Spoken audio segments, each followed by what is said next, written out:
This is Reread Books in Cheshire. Across the aisles, you'll find fiction, mythology, the classics, and happily, some new editions. It's just highlighting the fact that a disability doesn't mean a lack of capability. The nonprofit shop, which opened in November, is hoping to write the book on inclusion for young adults with intellectual and developmental disabilities. Partnering with Quinnipiac's new Ability Media program and the Connecticut Community Empowerment Foundation, workers like Andrea and Bobby are starting their own chapters. And it's always good, right, to keep the money out. Yep.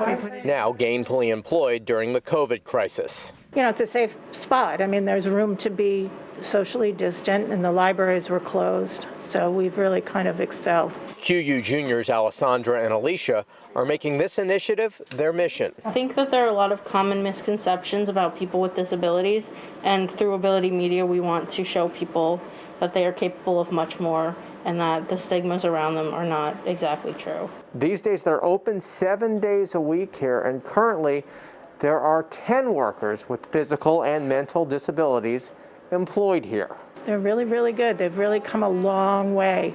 They're now using the register. They're learning money. They're learning alphabetizing, dealing with customers. I just like being here instead of being at home because of the pandemic.